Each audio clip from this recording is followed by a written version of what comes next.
जय हिंद साथियों, नमस्कार। स्वागत है मित्र आप सभी का आपके अपने चैनल पर। तो आप लोग फटाफट लाइव आ जाएं। क्लास स्टार्ट हो चुकी है जो कि Uttar Pradesh police assistant operator, head operator तथा रेडियो ऑपरेटर के साथ साथ यूपी ट्रिपल एससी पेड के लिए ये क्लास जो है काफ़ी ज़्यादा इम्पोर्टेंट है। आज की इस क्लास में हम लोग हिंदी साहित्य से रिलेटेड 50 क्वेश्चन को कंप्लीट करेंगे जो कि काफ़ी ज़्यादा इम्पोर्टेंट है मित्र। मैंने उन्हीं क्वेश्चनों का संग्रह यहाँ किया है जो विगत वर्षों में पूछे जा चुके हैं और पूछे जाने की पूरी संभावना है मित्र। आज की क्लास जो है काफी ज्यादा खास है, इसलिए सभी भाई बहन मिलकर क्लास को शेयर कर देंगे और जिस भाई बहन ने अभी तक क्लास को लाइक नहीं किया है प्लीज कर देंगे मित्र। काफी ज्यादा इंपॉर्टेंट क्लास है, इसलिए सभी भाई बहन क्लास के अंत तक जरूर बने रहना। तो बढ़ते ही क्लास की तरफ और फर्स्ट क्वेश्चन आपके सामने रखते हैं। सभी भाई बहन बता देंगे इसका राइट आंसर क्या हो जाएगा। यहाँ देख लीजिए, आप लिखा है प्रसिद्ध कवि लेखक एवं उनकी प्रसिद्ध रचनाएं को आज हम पढ़ेंगे जो कि काफी ज्यादा इम्पोर्टेंट होगा मित्र। फर्स्ट क्वेश्चन आपके सामने है, इसको सोच समझकर सभी भाई बहन राइट आंसर बताना क्या हो जाएगा। गोदान किसकी रचना है? गोदान जो है ये किसकी रचना है, फटाफट बताएंगे सभी भाई बहन इसका राइट आंसर क्या हो जाएगा। गोदान जो है ये किसकी रचना है? उत्तर प्रदेश पुलिस 18 जून 2018 के द्वितीय पाली में पूछा गया क्वेश्चन है। सोच समझकर सभी भाई बहन इसका राइट आंसर बताएंगे। तो याद रखना, गबन गोदान ये सब किसकी रचनाएं हैं? मुंशी प्रेमचंद जी की हैं, यानी ऑप्शन नंबर ये यहाँ बिल्कुल परफेक्ट होगा। जो भी भाई बहन हमारे बता रहे हैं ऑप्शन नंबर ये बिल्कुल सही हो जाएगा। यहाँ एक्सप्लेनेशन दे दिया गया है, इसे भी हम पढ़ लेते हैं, काफी ज्यादा इंपॉर्टेंट है मित्र। गोदान मुंशी प्रेमचंद का एक प्रमुख उपन्यास है। क्या है? एक उपन्यास है। मुंशी प्रेमचंद जी द्वारा रचित अन्य महत्वपूर्ण कृतियां जैसे निर्मला हुआ, गबन हुआ, रंगभूमि हुआ, कर्मभूमि हुआ, वरदान हुआ, प्रतिज्ञा, सेवा सदन, प्रेमाश्रय, कायाकल्प, मंगलसूत्र, ये सब किसकी रचनाएं हैं? मुंशी प्रेमचंद जी की रचना है। बात करते हैं मित्र जैनेन्द्र कुमार जी की कृतियों के बारे में। तो याद रखना, जैनेन्द्र जी की कृतियां जो है ये परख है, सुनीता है, त्यागपत्र है, कल्याणी है, सुखदा है, विवर्त है, जयवर्धन है, मुक्तिबोध है और अनंतर है। काफी ज्यादा इंपॉर्टेंट रचनाएं लिखी गई हैं। आज्ञे जी की रचनाएं यहाँ पे लिख दी गई हैं। नदी के द्वीप है, शेखर एक जीवनी है, अपने अपने अजनबी, ये तीनों रचनाएं जो हैं आज्ञे जी की काफी ज्यादा इंपॉर्टेंट है। नदी के द्वीप, शेखर एक जीवनी, अपने अपने अजनबी, ये तीन रचनाएं जो है मित्र याद रखना काफी ज्यादा इंपॉर्टेंट रचना है। बात करते हैं नागा अर्जुन जी की। तो नागा अर्जुन जी की रचना जो है हीरक जयंती जो है मित्र ये काफी ज्यादा इंपॉर्टेंट है। रतिनाथ की चाची जो है ये भी काफी ज्यादा इंपॉर्टेंट, इनकी दो रचनाएं याद रखना, हीरक जयंती और रतिनाथ की चाची जो है ये काफी ज्यादा इंपॉर्टेंट रचना है मित्र। नेक्स्ट आपके सामने है बीजक किसकी रचनाओं का संग्रह है? बीजक जो है ये किसकी रचनाओं का संग्रह है? क्वेश्चन नंबर 2 आपके सामने है। सोच समझकर सभी मित्र इसका राइट आंसर बताएंगे, कोई भी भाई इसमें गलती नहीं करेगा। 18 जून 2018 के प्रथम पाली में पूछा गया क्वेश्चन है उत्तर प्रदेश पुलिस में। फटाफट बताएंगे इसका राइट आंसर क्या हो जाएगा। तो याद रखना, बीजक किसकी रचनाओं का संग्रह है? तो कबीर दास जी की रचनाओं का संग्रह है बीजक। इसमें कौन कौन सी रचनाएं हैं? तो याद रखना, साखी शबद रमैनी, साखी शबद रमैनी रचनाओं का संग्रह क्या है? बीजक है। जो भी भाई बहन हमारे बता रहे हैं ऑप्शन नंबर ये बिल्कुल सही हो जाएगा। यहाँ लिखा है देख लीजिएगा, बीजक कबीर दास की रचनाओं का संग्रह है। कबीर दास जी की रचना बीजक जो है इसमें साखी शबद रमैनी का संग्रह किया गया है। जायसी जी की रचनाओं की बात करें तो पद्मावत, अखरावट, आखिरी कलाम जो है ये काफी ज्यादा इंपॉर्टेंट तीनों रचनाएं जो हैं ये तीनों काफी ज्यादा खास है, काफी ज्यादा इंपॉर्टेंट है मित्र। पद्मावत भी हुआ, अखरावट हुआ और आखिरी कलाम हुआ, ये तीनों रचनाएं जो है ये मलिक मोहम्मद जायसी जी की काफी ज्यादा इंपॉर्टेंट रचना है। बात करते हैं मित्र सूरदास जी की। तो सूरदास जी की सूर सागर हुआ, सूर सारावली हुआ, साहित्य लहरी हुआ, ये तीनों रचनाएं जो हैं काफी ज्यादा इंपॉर्टेंट है। तुलसीदास जी की रचना कौन सी इंपॉर्टेंट है? तो ये जहाँ जो लिखी है सारी इंपॉर्टेंट हो जाएंगी। रामचरितमानस हुआ, गीतावली हुआ, रामलला नाचू हुआ, कवितावली हुआ, विनय पत्रिका और पार्वती मंगल जो है ये सभी रचनाएं जो हैं ये गोस्वामी तुलसीदास जी की काफी ज्यादा इंपॉर्टेंट रचनाएं हैं मित्र। सभी को याद कर लेना, स्क्रीनशॉट ले लीजिए या मैं इसकी पीडीएफ आपको हमारे टेलीग्राम चैनल या व्हाट्सएप ग्रुप पर दे दी जाएगी। वहां आप अच्छे से रिवीजन कर लेना और फिर से पढ़ लेना मित्र। क्वेश्चन नंबर 3 आपके सामने है। अंधेर नगरी नाटक के रचयिता हैं। अंधेर नगरी नाटक के रचयिता कौन है? क्वेश्चन नंबर 3 आपके सामने है, सभी भाई बहन इसका राइट आंसर बताएंगे। तो याद रखना मित्र, अंधेर नगरी नाटक के रचयिता कौन है? भारतेंदु हरीशचंद्र जी हैं। यानी ऑप्शन नंबर सी यहाँ बिल्कुल परफेक्ट हो जाएगा। ये भी उत्तर प्रदेश पुलिस के 18 जून 2018 के प्रथम पाली में पूछा गया क्वेश्चन है। अंधेर नगरी नाटक के रचयिता कौन है? भारतेंदु हरीशचंद्र जी हैं। ऑप्शन नंबर सी यहाँ बिल्कुल सही हो जाएगा। जो भी भाई बहन हमारे बता रहे हैं ऑप्शन नंबर सी बिल्कुल सही होगा। एक्सप्लेनेशन दे दिया गया है, अंधेर नगरी नाटक के रचयिता भारतेंदु हरीशचंद्र जी हैं। अब आपसे पूछ सकता है कि अंधेर नगरी जो है ये कौन सी विधा है, तो आप बता सकते हैं कि एक नाटक है। इनके द्वारा रचित अन्य नाटक जो है ये सती प्रताप हुआ, नील देवी हुआ, भारत दुर्दशा हुआ, प्रेम जोगनी हुआ, चंद्रावली हुआ, विशस्य विस्मोसधम हुआ, वैदिक हिंसा हिंसा ना बहुत, ये सब किसकी रचनाएं हो जाएंगी? भारतेंदु हरीशचंद्र जी की रचना हो जाएगी मित्र। बात करते हैं जयशंकर प्रसाद जी की, तो याद रखना जयशंकर प्रसाद जी की रचना जो है नाटक जो कौन कौन इंपॉर्टेंट है? सज्जन याद रखना और कल्याणी प्रणय याद रखना, कल्याणी प्रणय याद रखना मित्र। और जनमेजय का नाग यज्ञ, प्रायश्चित का, और क्या बात की जाए स्कंदगुप्त, अजात शत्रु, एक घूट और चंद्रगुप्त, ध्रुव स्वामिनी, ये 6-7 रचनाएं आप याद रखना, काफी ज्यादा इंपॉर्टेंट रचना है। मोहन राकेश जी की रचना जो है यहाँ इंपॉर्टेंट ही लिखी गई है। आषाढ़ का एक दिन, लहरों का राजहंस, आधे अधूरे, ये तीनों जो हैं मोहन राकेश जी के काफी ज्यादा इंपॉर्टेंट रचनाएं हैं जो कि एक नाटक है मित्र।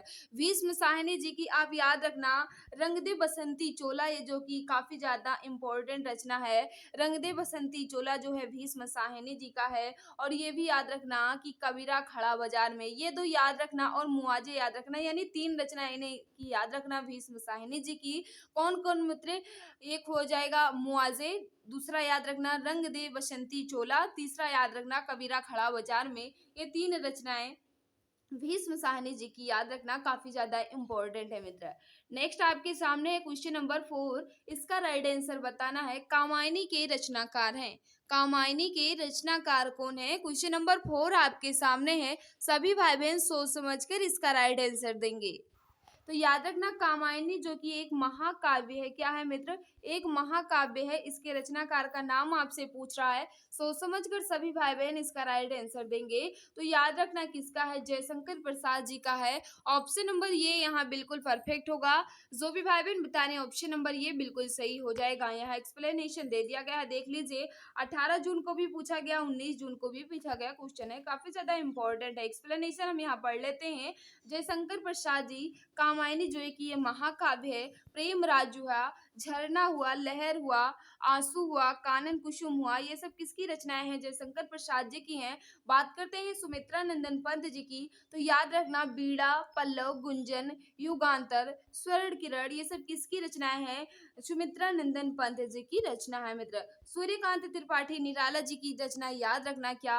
अनामिका जो है काफी ज्यादा इंपॉर्टेंट है। अनामिका जो है काफी ज्यादा इंपॉर्टेंट रचना है। सूर्यकांत त्रिपाठी निराला की बेटी का नाम था अनामिका, उसी के नाम पर इन्हें ये रचना लिखी थी।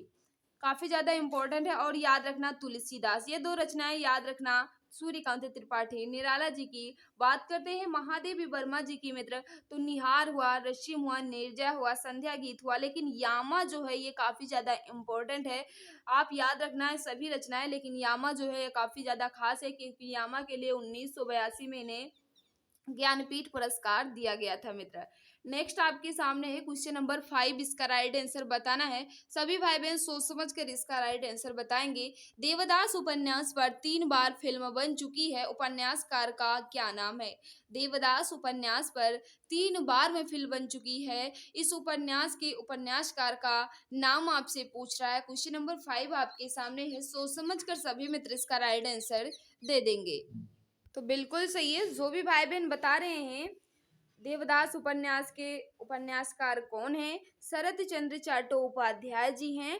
ऑप्शन नंबर बी यहाँ बिल्कुल परफेक्ट हो जाएगा। याद रखना देवदास उपन्यास पर 3 बार फिल्म बन चुकी है, 3 बार फिल्म बन चुकी है। काफी ज्यादा इंपॉर्टेंट उपन्यास है जो कि किसके द्वारा रचित है? शरत चंद्र चट्टोपाध्याय जी द्वारा। ऑप्शन नंबर बी यहाँ बिल्कुल सही हो जाएगा। बहुत सारी रचनाएं यहाँ लिखी गई हैं, देख लीजिएगा। देवदास उपन्यास के लेखक शरत चंद्र चट्टोपाध्याय जी हैं। इनके अन्य प्रमुख उपन्यास श्रीकांत जो कि 4 खंडों में विभाजित है, गृहदाह हुआ और याद रखना इनकी रचना एक काफ़ी ज़्यादा इम्पोर्टेंट है, इसमें नहीं लिखा है लेकिन इसमें जो लिखा है उसे याद रखना। श्रीकांत हुआ जो कि 4 खंडों में विभाजित है, गृहदाह याद रखना और चरित्रहीन याद रखना। ये 3 रचनाएं इनकी याद रखना और तीसरा जो है ये कौन-सा है, देवदास, ये भी याद रखना। 4 रचनाएं याद रखना मित्र किसके, शरद चंद्र चट्टोपाध्याय जी के। बात करते हैं मुंशी प्रेमचंद जी की, तो याद रखना प्रेमा हुआ, सेवा सदन हुआ, वरदान हुआ, प्रेमाशय हुआ, रंगभूमि हुआ, कायाकल्प हुआ और निर्मला हुआ। ये सब किसकी रचनाएं हैं, प्रेमचंद जी की रचना है, तो याद रखना काफी ज्यादा इम्पोर्टेंट है। धनबीर भारती जी की बात करते हैं तो गुनाहों का देवता बिल्कुल खास है, सूरज का 7वां घोड़ा ये भी काफी ज्यादा इम्पोर्टेंट है, अंधा युग हुआ, ठंडा लोहा हुआ और कनुप्रिया हुआ। ये चारों रचनाएं जो हैं, ये पांचों रचनाएं ये धर्मवीर भारती जी की काफी ज्यादा इम्पोर्टेंट रचना है, एक भी इसे मिस नहीं करना है, सभी रचनाओं को अच्छे से लिख कर याद कर लेना है मित्र। रामचंद्र शुक्ल जी की रचनाओं तो आप परिचित होंगे, याद रखना उत्साह हुआ, करुणा हुआ, काफी ज्यादा इम्पोर्टेंट रचना है, इन्हें भी याद रखना। नेक्स्ट आपके सामने है क्वेश्चन नंबर 6, इसका राइट आंसर बताना है। तुलसीदास द्वारा रचित रामचरितमानस में कितने कांड हैं? तुलसीदास द्वारा रचित रामचरितमानस में कितने कांड हैं? क्वेश्चन नंबर 6 आपके सामने है, सोच समझ कर सभी मित्र इसका राइट आंसर बताएंगे।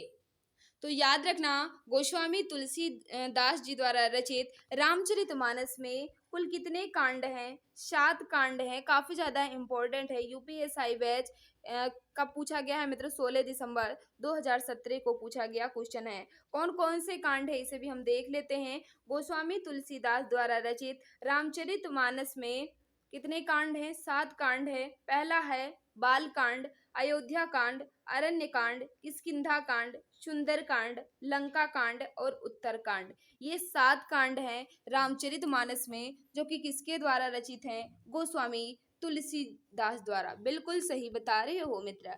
नेक्स्ट आपके सामने है, कौन सी रचना तुलसीदास जी की नहीं है? तुलसीदास जी की रचना कौन सी नहीं है, यह आपसे पूछ रहा है, फटाफट बताएंगे मित्र। क्वेश्चन नंबर 7 का राइट आंसर क्या हो जाएगा? तो याद रखना इसका जो राइट आंसर हो जाएगा, तुलसीदास जी की रचना दोहावली भी हो जाएगी, रामचरितमानस भी होगा, गीतावली भी हो जाएगी, कवितावली भी हो जाएगी। लेकिन मित्र बात करें यामा का, तो यामा जो है ये तुलसीदास जी की रचना नहीं है। ऑप्शन नंबर डी बिल्कुल सही हो जाएगा। तो ये फिर किसकी रचना है? याद रखना महादेवी वर्मा जी की रचना है। किसकी है मित्र? महादेवी वर्मा जी की रचना है, यहाँ लिखा होगा देख लीजिएगा। यामा तुलसीदास जी की रचना नहीं है, यामा महादेवी वर्मा की रचना है। महादेवी वर्मा की अन्य महत्वपूर्ण कृतियां जैसे निहार हुआ, रश्मि हुआ, नीरजा हुआ, संध्या गीत हुआ, यामा इन्हीं संग्रह की उत्कृष्ट कविताओं का संकलन है। यामा के लिए महादेवी वर्मा को अप्रैल 1982 में ज्ञानपीठ पुरस्कार से नवाजा गया था मित्र, काफी ज्यादा इम्पोर्टेंट है, ये भी याद रखना। नेक्स्ट क्वेश्चन आपके सामने है, इसका राइट आंसर बताना है, क्या हो जाएगा? निम्नलिखित कवियों में से गांधी जी ने किस कवि को राष्ट्र कवि का सम्मान दिया? निम्नलिखित कवियों में से गांधी जी ने किस कवि को राष्ट्र कवि का सम्मान दिया? क्वेश्चन नंबर 8 आपके सामने है, सोच समझ कर सभी मित्र इसका राइट आंसर बताएंगे।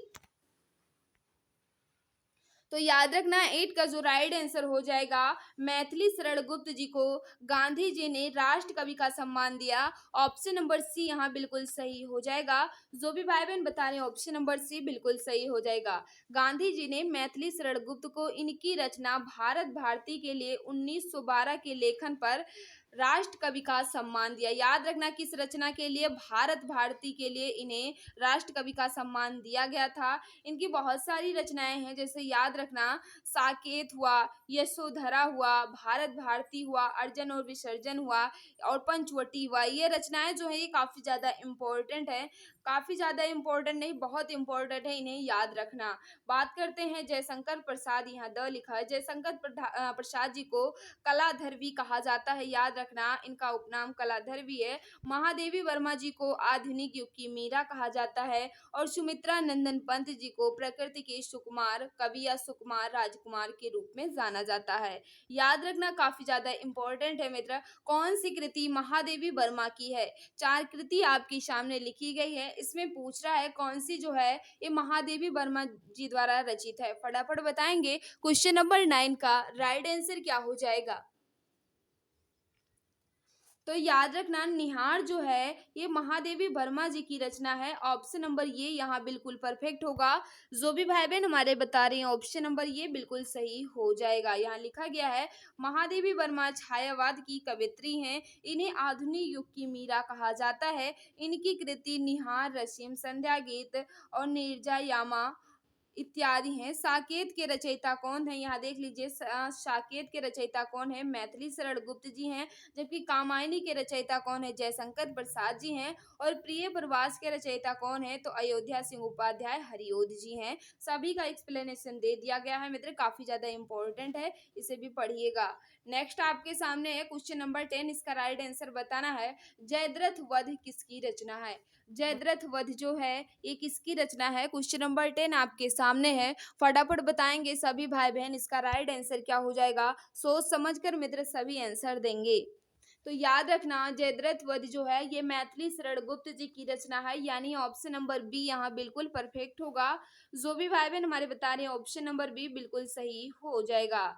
बात करते हैं इन जयशंकर प्रसाद जी की रचनाओं, सूर्यकांत त्रिपाठी निराला जी की रचनाओं के बारे में और सुमित्रा नंदन पंत जी की रचनाओं के बारे में। तो यहाँ लिखा गया है जयद्रथ वध जो है ये मैथिली शरण गुप्त जी की रचना है, बेशक है इन्हीं की रचना है। ऑप्शन नंबर बी यहाँ बिल्कुल सही होगा। और जयशंकर प्रसाद जी की रचना याद रखना अयोध्या का उद्धार हुआ, ये काफी ज्यादा इंपॉर्टेंट है। अयोध्या का उद्धार हुआ, वन मिलन हुआ, शोकोच्छ्वास हुआ। क्या हुआ मित्र? शोकोच्छ्वास हुआ, ये भी काफी ज्यादा इंपॉर्टेंट है। और कानन कुसुम ये भी ज्यादा इंपॉर्टेंट है। सूर्यकांत त्रिपाठी निराला की बात करें तो अनामिका जो है ये काफी ज्यादा इंपॉर्टेंट है। गीत कुंज हुआ, गीत कुंज और अनामिका, इसे याद रखना, दो रचनाएं जो है ये काफी ज्यादा इंपॉर्टेंट है। अगर बात करते हैं सुमित्रा नंदन पंत जी की तो याद रखना लोकायतन हुआ, अंतिमा हुआ, उत्तरा हुआ, ये तीन रचनाएं इनकी याद रखना मित्र। नेक्स्ट है आपके सामने क्वेश्चन नंबर 11, इसका राइट आंसर बताना है। अतीत के चलचित्र किसकी रचना है? अतीत के चलचित्र किसकी रचना है? क्वेश्चन नंबर 11 है, फटाफट बताएंगे इसका राइट आंसर क्या हो जाएगा। लेकिन उससे पहले जिस भाई बहन ने अभी तक क्लास को लाइक नहीं किया है, हम आपसे रिक्वेस्ट कर रहे हैं मित्र, क्लास आपको अच्छी लग रही है तो प्लीज मित्र क्लास को लाइक कर दो। और जो भी भाई बहन जो भी मित्र हमारे साथ नए हैं वह चैनल को सब्सक्राइब कर बेल आइकन को प्रेस कर लेंगे ताकि क्लास की नोटिफिकेशन जो है उनको मिलती रहे। बिल्कुल सही बता रहे हो, अतीत के चलचित्र जो है किसकी रचना है? महादेवी वर्मा जी की है, यानी ऑप्शन नंबर ये यहाँ बिल्कुल परफेक्ट हो जाएगा। जो भी भाई बहन हमारे बता रहे हैं ऑप्शन नंबर ये बिल्कुल सही होगा।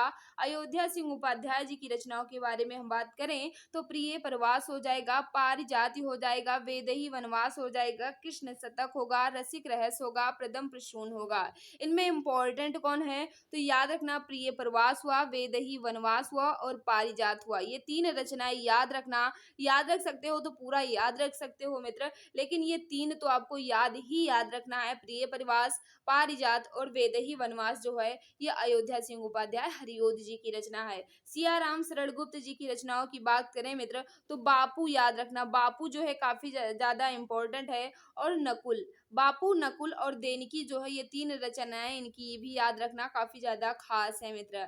बात करते हैं सूर्यकांत त्रिपाठी निराला जी का तो अनामिका मैं 2-3 बार बता चुकी हूँ ऊपर भी, और अनामिका अभी भी याद रखना काफी ज्यादा इंपॉर्टेंट है। अनामिका हुआ, गीत का हुआ, कुकुरमुत्ता हुआ और जूही की कली हुआ, ये चार रचनाएं सूर्यकांत त्रिपाठी निराला जी की याद रखना मित्र।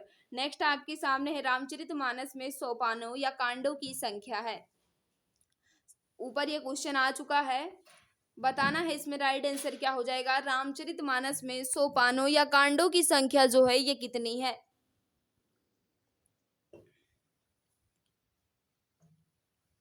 तो बिल्कुल सही है, कितने कांड हैं मित्र? 7 कांड हैं, यानी ऑप्शन नंबर ये यहाँ बिल्कुल सही हो जाएगा। कौन कौन है? गोस्वामी तुलसीदास द्वारा रचित रामचरितमानस में 7 कांड या सोपान है। इस प्रकार है कौन कौन है? बाल कांड, अयोध्या कांड, अरण्य कांड, किष्किंधा कांड, सुंदर कांड, लंका कांड और उत्तर कांड। ये 7 कांड है रामचरितमानस में। नेक्स्ट आपके सामने है कठिन काव्य का प्रेत कहलाते हैं। कठिन काव्य का प्रेत कहलाते हैं। क्वेश्चन नंबर 13 आपके सामने है, फटाफट बताएंगे मित्र इसका राइट आंसर क्या होगा। सोच समझ कर सभी भाई बहन इसका राइट आंसर देंगे। तो याद रखना 13 का जो राइट आंसर हो जाएगा, केशवदास जी को कठिन काव्य का प्रेत कहा जाता है, यानी ऑप्शन नंबर सी यहाँ बिल्कुल परफेक्ट होगा। जो भी भाई बहन हमारे बता रहे हैं ऑप्शन नंबर सी बिल्कुल सही हो जाएगा। कठिन काव्य के प्रेत कहे जाने वाले केशव अथवा केशवदास हैं, जो हिंदी साहित्य के प्रसिद्ध रीतकालीन कवि थे। याद कर रखना मित्र रीतकालीन कवि कौन कौन है, तो याद रखना भूषण जो है ये रीतकालीन कवि हैं, बिहारी लाल चौबे यानी बिहारी जो हैं ये भी रीतकालीन कवि हैं, और केशवदास जी ये भी रीतकालीन कवि हैं। इनका समय भक्त काल के अंतर्गत पड़ता है। इनका जन्म 1555 में ओरछा के मध्य प्रदेश में हुआ था। इनकी रचनाएं की बात करें तो याद रखना रसिक प्रिया हुआ, कवि प्रिया हुआ, रामचंद्रिका हुआ, विज्ञान गीता हुआ, जहांगीर हुआ, जस चंद्रिका हुआ। ये ज्यादा इंपॉर्टेंट रचनाएं यहाँ लिखी गई हैं, बहुत सारी रचनाएं नहीं लिखी गई हैं। केवल उन्हीं रचनाओं का संग्रह यहाँ है जो बार बार परीक्षा में पूछी जा रही है मित्रों, पूछे जाने की संभावना भी है, तो उन्हें याद रखना। नेक्स्ट आपके सामने है, इसको बताना है क्या हो जाएगा। आधुनिक युग की मीरा मानी जाती है। ये क्वेश्चन मैं आपको आगे पढ़ा चुकी हूँ, लेकिन आया है तो बता देंगे इसका राइट आंसर क्या हो जाएगा। आधुनिक युग की मीरा मानी जाती हैं, कौन कही जाती हैं, तो याद रखना महादेवी वर्मा जी को आधुनिक युग की मीरा कहा जाता है, यानी ऑप्शन नंबर बी यहाँ बिल्कुल परफेक्ट होगा। जो भी भाई बहन हमारे बता रहे ऑप्शन नंबर बी बिल्कुल सही हो जाएगा।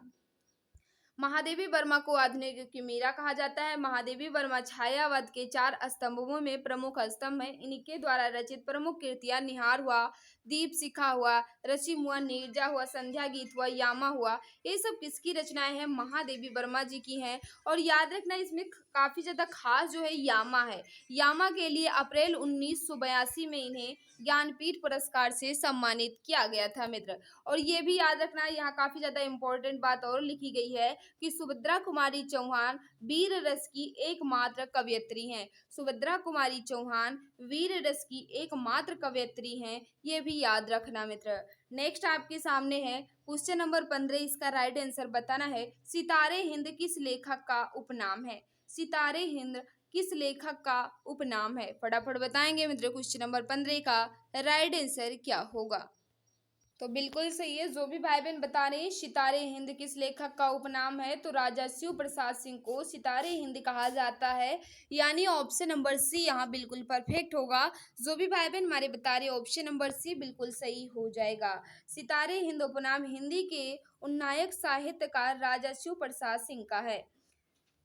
इनकी भाषा फारसी तथा अरबी शब्दों का अधिक प्रयोग हुआ है। इनकी प्रमुख कृतियां जो है याद रखना, 2-3 कृतियां इनकी याद रखना, जैसे हुआ मानव धर्मसार हुआ, वामा हुआ, मनोरंजन, राजा भोज का सपना। ये 4 रचनाएं इनकी याद रखना है मित्र, काफी ज्यादा इंपॉर्टेंट है।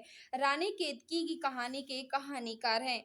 रानी केतकी की कहानी के कहानीकार कौन है? क्वेश्चन नंबर 16 आपके सामने है, फटाफट बताएंगे मित्र इसका राइट आंसर क्या होगा। तो याद रखना रानी केतकी की कहानी के कहानीकार जो हैं ये ईसा अल्लाह खां जी हैं, यानी ऑप्शन नंबर ये यहाँ बिल्कुल परफेक्ट हो जाएगा।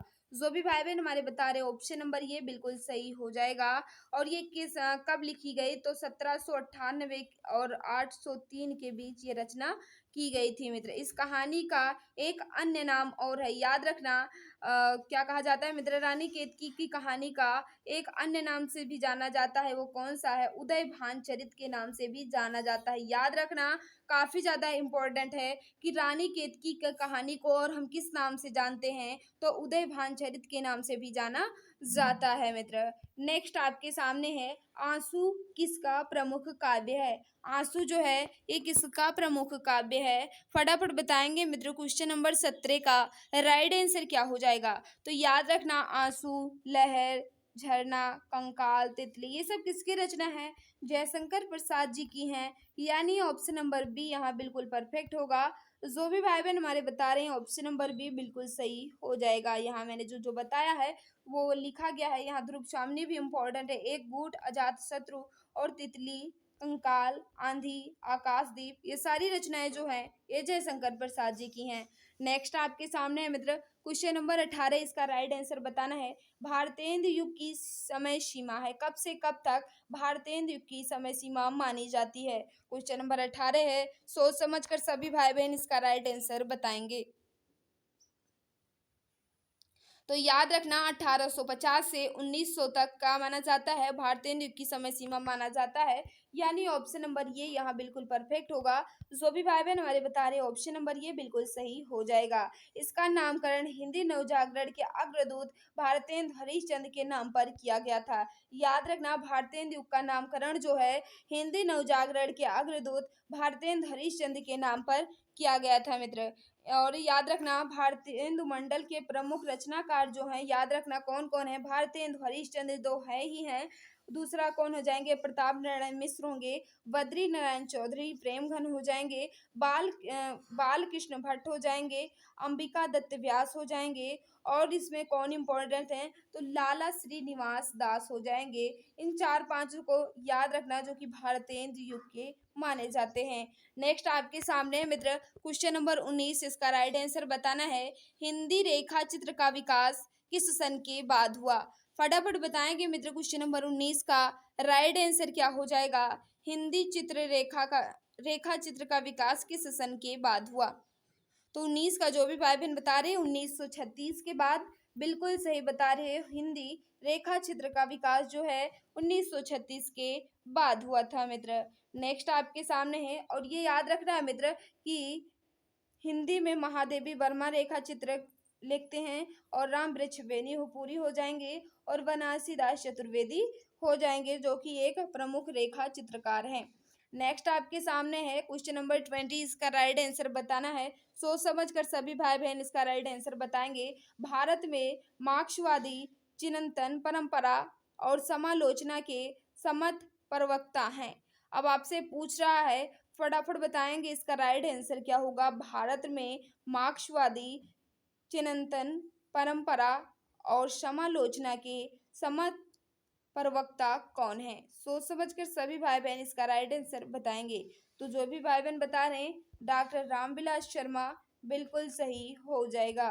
नेक्स्ट आपके सामने है, इसका राइट आंसर बताना है क्या हो जाएगा। क्वेश्चन नंबर 21 आपके सामने है। 21 शायद स्किप हो गया है तो क्वेश्चन नंबर 22 आपके सामने है, इसका राइट आंसर बताना है। रासो चरित्र काव्य और उसकी रचना रासक शैली में हुई थी, ये कथन है। रासो चरित्र काव्य और इसकी रचना रासक शैली में हुई थी, ये कथन जो है ये किसका है। सोच समझकर सभी मित्र इसका राइट आंसर बताएंगे। तो बिल्कुल सही हो जाएगा आचार्य हजारी प्रसाद द्विवेदी। ये कथन किसका है मित्र, याद रखना आचार्य हजारी प्रसाद द्विवेदी जी का है। ऑप्शन नंबर ये यहाँ बिल्कुल परफेक्ट हो जाएगा। नेक्स्ट आपके सामने है क्वेश्चन नंबर 23, इसका राइट आंसर बताना है। हीरा मनसुआ का उल्लेख आता है। हीरा मनसुआ का उल्लेख जो है ये किन रचनाओं में आता है, यही आपसे पूछ रहा है। फटाफट बताएंगे मित्र इसका राइट आंसर क्या होगा। सोच समझकर सभी मित्र इसका राइट आंसर बताएंगे। तो क्वेश्चन नंबर 23 का जो भी भाई बहन बता रहे हैं हीरा मनसुआ का उल्लेख जो है ये मलिक मोहम्मद जैसी जी की रचना किस में आती है, पद्मावत में आती है। ऑप्शन नंबर बी यहाँ बिल्कुल सही हो जाएगा। नेक्स्ट आपके सामने है सूरदास के गुरु थे। सूरदास के गुरु कौन थे, यही आपसे पूछ रहा है। क्वेश्चन नंबर 24 आपके सामने है। सोच समझ कर सभी मित्र इसका राइट आंसर बताएंगे। तो याद रखना सूरदास के गुरु कौन थे, तो वल्लभाचार्य जी जो थे मित्र ये सूरदास के गुरु थे। ऑप्शन नंबर सी यहाँ बिल्कुल सही हो जाएगा। जो भी भाई बहन हमारे बता रहे हैं ऑप्शन नंबर सी बिल्कुल सही होगा। सूरदास हिंदी साहित्य के भक्तिकालीन के सगुण भक्ति धारा के उप शाखा कृष्ण भक्ति धारा के प्रतिनिधि कवि माने जाते हैं। इनके गुरु वल्लभाचार्य थे। वल्लभाचार्य के अन्य शिष्यों में कृष्णदास, परमानंद दास, कुंभन दास थे। वल्लभाचार्य के पुत्र विठल नाथ जी ने स्वयं के 4 शिष्यों नंददास, छती स्वामी, गोविंद स्वामी तथा चतुर्भुज दास थे तथा वल्लभाचार्य के 4 शिष्यों का समूह स्थापित किया जो अष्टछाप कवि के रूप में जाने जाते हैं। यहाँ याद रखना कि वल्लभाचार्य के 4 शिष्यों का समूह स्थापित किया जो कि अष्टछाप कवि के रूप में जाने जाते हैं मित्र। नेक्स्ट आपके सामने है क्वेश्चन नंबर 25। इसका राइट आंसर बताना है। सभी भाई बहन सोच समझ कर इसका राइट आंसर बता रहे हैं। बरिया बीती बल गया अस बुरा कमाया, हरिजिन छाड़े हाथ थे दिन नेड़ा आया। उक्त पंक्तियों के रचनाकार कौन है? फटाफट बताएंगे मित्र। ये जो पंक्तियां लिखी गई हैं इस पंक्तियों के रचनाकार का नाम आपसे पूछ रहा है। बरिया बीती बल गया अस बुरा कमाया, हरिजिन छाड़े हाथ थे दिन नेड़ा आया। उक्त पंक्ति के रचनाकार कौन है? तो याद रखना जो भी भाई बहन बता रहे बिल्कुल सही बता रहे हो, कबीर दास जी हैं, यानी ऑप्शन नंबर ये यहाँ बिल्कुल परफेक्ट हो जाएगा। जो भी मित्र हमारे बता रहे ऑप्शन नंबर ये बिल्कुल सही हो जाएगा मित्र।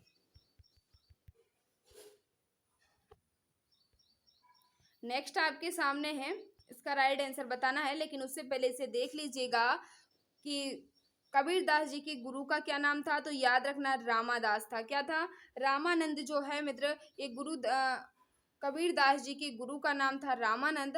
हजारी प्रसाद द्विवेदी ने कबीर को भाषा का डिक्टेटर कहा है। क्या कहा है? डिक्टेटर कहा है भाषा का। किसने कहा है? हजारी प्रसाद द्विवेदी जी ने।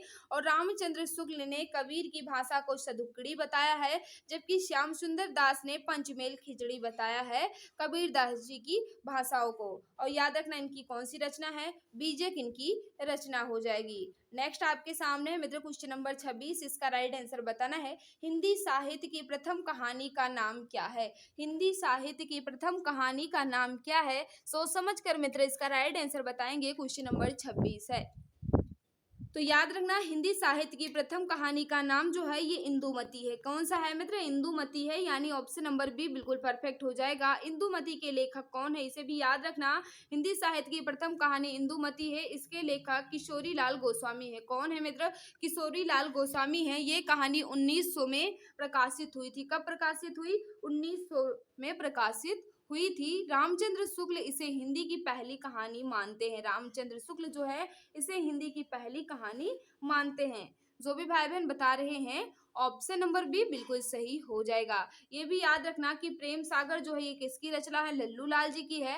रानी केतकी की कहानी जो है ये किसकी रचना है? ईसा अल्लाह खां जी की है। आकाशदीप जो है ये किसकी रचना है? जयशंकर प्रसाद जी की है। क्वेश्चन नंबर नेक्स्ट आपके सामने है। गबन किस रचनाकार की रचना है?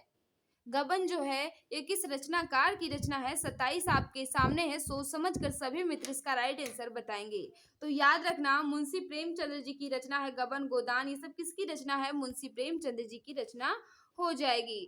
नेक्स्ट आपके सामने मित्र इसका राइट आंसर बताना है। कौन सी पत्रिका के संपादक महावीर प्रसाद द्विवेदी थे? कौन सी पत्रिका के संपादक जो है ये महावीर प्रसाद द्विवेदी जी थे। क्वेश्चन नंबर 28 है। सोच समझ कर सभी मित्र इसका राइट आंसर बताएंगे। तो जो भी भाई बहन बता रहे हैं सरस्वती पत्रिका के संपादक जो है ये महावीर प्रसाद द्विवेदी जी थे। ऑप्शन नंबर बी यहाँ बिल्कुल सही हो जाएगा। सरस्वती पत्रिका के संपादक आचार्य महावीर प्रसाद द्विवेदी थे। द्विवेदी जी ने सन 1903 से 1920 तक इस पत्रिका यानी सरस्वती पत्रिका का संपादन किया था मित्र। नेक्स्ट आपके सामने है। मृगनयनी उपन्यास किस लेखक की रचना है? मृगनयनी उपन्यास जो है ये किस लेखक की रचना है? क्वेश्चन नंबर 29 आपके सामने है। फटाफट बताना इसका राइट आंसर क्या होगा। तो जो भी भाई बहन बता रहे हैं वृंदावन लाल वर्मा बिल्कुल सही बता रहे हैं। मृगनयनी उपन्यास के लेखक कौन है? वृंदावन लाल वर्मा जी हैं, यानी ऑप्शन नंबर डी यहाँ बिल्कुल सही हो जाएगा। नेक्स्ट आपके सामने है। व्यास पुरस्कार से सम्मानित उपन्यास न भूतो न भविष्यति किस लेखक की रचना है? व्यास पुरस्कार से सम्मानित न भूतो न भविष्यति किस लेखक की रचना है? क्वेश्चन नंबर 30 आपके सामने है। इसका राइट आंसर बताना है मित्र, क्या हो जाएगा? तो नरेंद्र कोहली बिल्कुल सही हो जाएगा। न भूतो न भविष्यति जो है ये किसकी रचना है? नरेंद्र कोहली जी की रचना है। इनको इस रचना के लिए व्यास पुरस्कार से 2012 में सम्मानित किया गया था। कब सम्मानित किया गया था मित्र? 2012 में नरेंद्र कोहली को न भूतो न भविष्यति के लिए व्यास पुरस्कार से सम्मानित किया गया था। नेक्स्ट आपके सामने है मित्र। इनमें से कौन सी रविंद्रनाथ टैगोर की रचना नहीं है? इनमें से कौन सी रविंद्रनाथ टैगोर जी की रचना नहीं है? क्वेश्चन नंबर 31 आपके सामने है, सोच समझ कर सभी मित्र इसका राइट आंसर बताएंगे। तो याद रखना, गीतांजलि बिल्कुल है, दो बहनें, ये भी रविंद्रनाथ टैगोर जी की रचना है। पोस्ट ऑफिस ये भी टैगोर जी की है।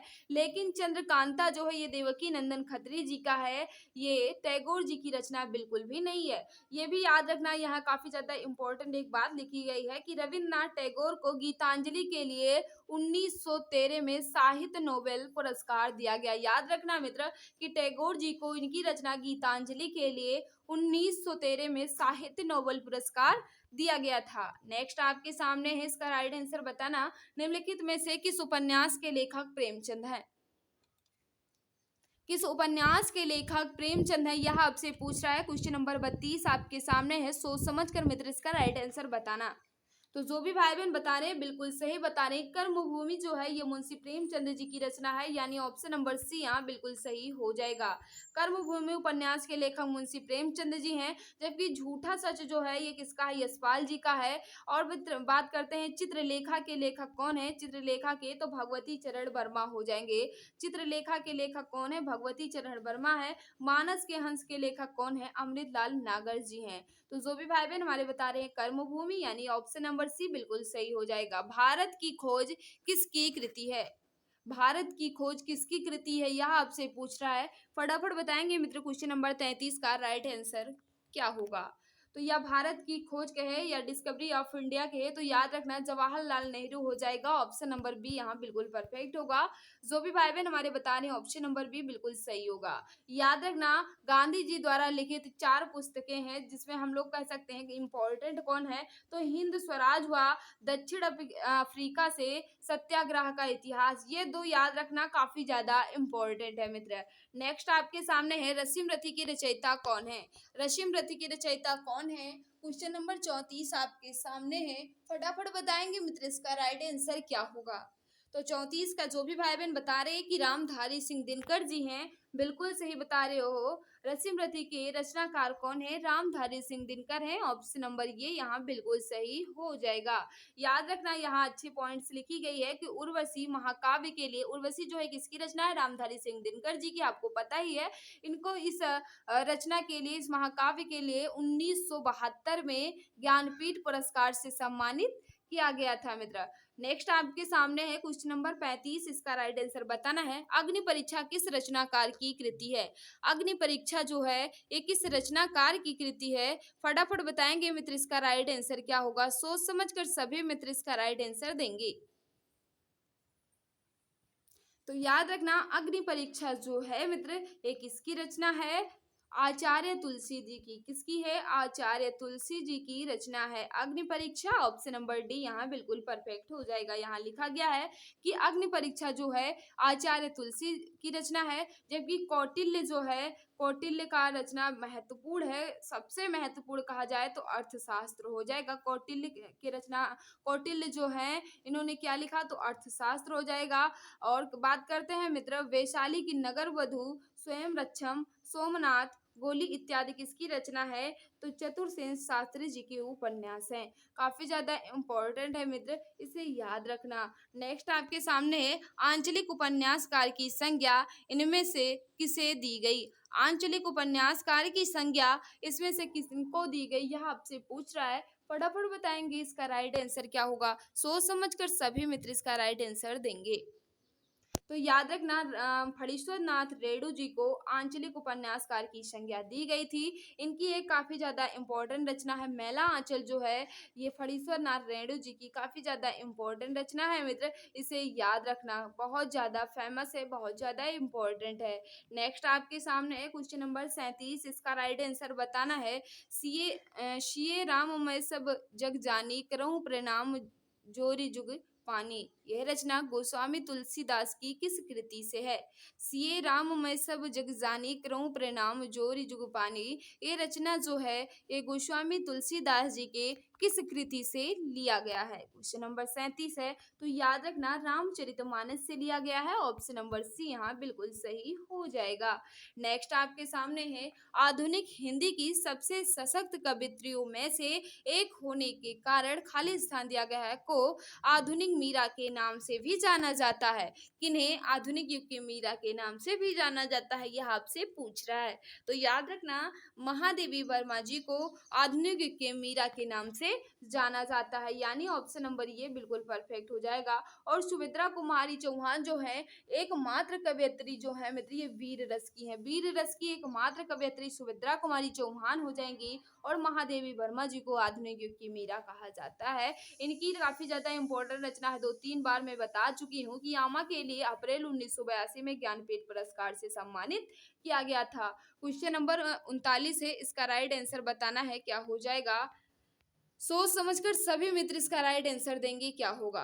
बिना दीवारों पर घर मनु भंडारी की यह कृति किस विधा पर आधारित है?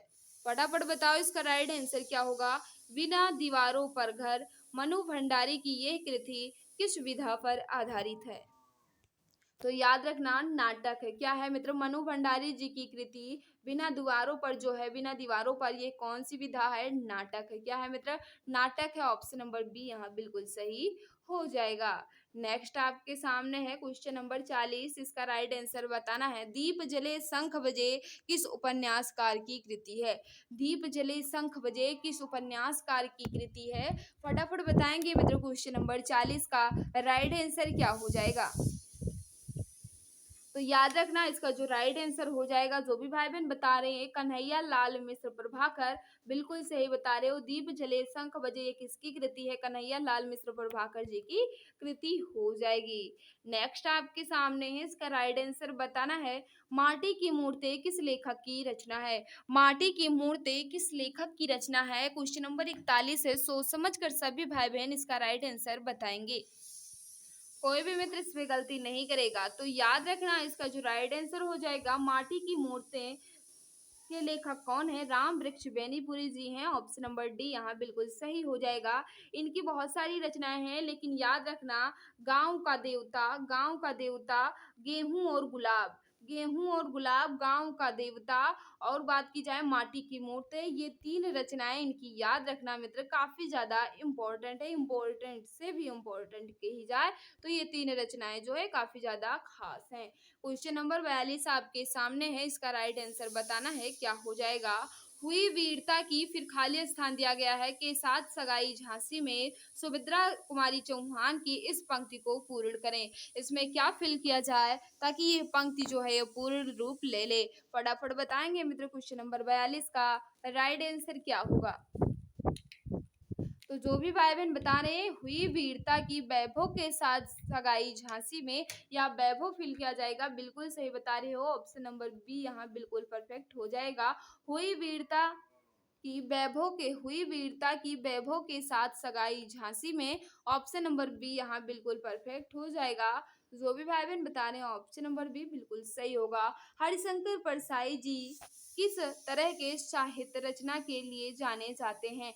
हरिशंकर परसाई जी किस तरह के साहित्य रचना के लिए जाने जाते हैं? क्वेश्चन नंबर 43 है, फटाफट बताना मित्र इसका राइट आंसर क्या हो जाएगा?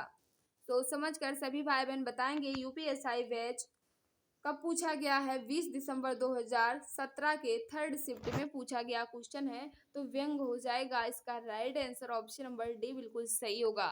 मित्र नेक्स्ट क्वेश्चन रखने से पहले हम आपसे छोटी सी रिक्वेस्ट करना चाहते हैं कि जिस भाई बहन ने अभी तक क्लास को लाइक नहीं किया है, हम आपसे रिक्वेस्ट कर रहे हैं, क्लास आपको अच्छी लग रही है तो प्लीज़ कर दिया करो।